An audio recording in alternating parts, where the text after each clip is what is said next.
పొన్నవోలు ఈ పేరు వింటేనే వైకాపా నాయకులు భయపడుతూ ఉంటారు. అదేంటి, పొన్నవోలు కూడా వైకాపా లీడరే కదా, ఆయన్ని చూసి ఆయన పార్టీ వాళ్ళే భయపడ్డమేంటి అంటే అది ఆయన వాదనా స్థాయి. దోచేయ్ సినిమాలో పోసాని తరఫున కేసు వాదించిన సప్తగిరి మాటి మాటికి అయితే ఉరిశిక్ష వేసేస్తారా అంటూ జడ్జిని విసిగిస్తాడు. అలాగే వైకాపా నాయకులు అరెస్ట్ అయి జైలుకు వెళితే వాళ్ళని జైల్లోనే ఉంచాలని జగన్ ఫిక్స్ అయితే వాళ్ళ బెయిల్ పిటిషన్ వాదించే బాధ్యత పొన్నవోలికి అప్పగిస్తారు. పొన్నవోలు వాదన దెబ్బకి బెయిలిద్దామనుకున్న జడ్జి కూడా రిమాండ్ విధిస్తారు. అదే ఎవరికైనా బెయిల్ రావాలని జగన్ అనుకుంటే మాత్రం ఢిల్లీ నుండి లాయర్లను తెప్పించి ఆ కేసులు అప్పగిస్తారు. ఇదిలా ఉంటే ఇప్పుడు వైకాపాలోనే పొన్నవోలికి పోటీగా ఒకరు రెడీ అవుతున్నారు. ఆయనే Vaikapa legal cell president Manohar Reddy. Jagan పుట్టినరోజు సందర్భంగా పొట్టేలను బలిచ్చి వాటి రక్తంతో జగన్ ఫ్లెక్సీలకు రక్తాభిషేకం చేసిన ఘటనలో పోలీసులు వైకాపా కార్యకర్తలను అరెస్ట్ చేశారు. బర్త్డే పార్టీల్లో మాంసం కోసం మేకలను చంపితే అది తప్పేలా అవుతుంది అని అమాయకంగా ఈయన ప్రశ్నిస్తున్నారు. మాంసం కోసం మేకలను చంపడం తప్పు కాదు అని లైసెన్స్ ఉన్న జంతువధశాలలోనే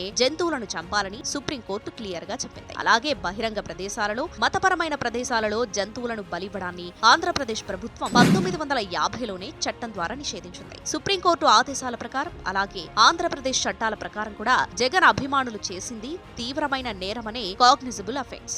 5 నిమిషాలు స్పెండ్ చేసి చాట్ జీపీటీనో పర్ఫెక్ట్లిసిటీనో అడిగితే జగన్ ఫ్యాన్స్ చేసింది తప్పా కాదా అనేది తెలుస్తోంది. ఈ మాత్రం ఓపిక కూడా లేకుండా వైకాపా లీగల్ సెల్ అధ్యక్షుడు మాట్లాడడం చూస్తుంటే నవోలికి పోటీ వచ్చినట్లే ఉంది.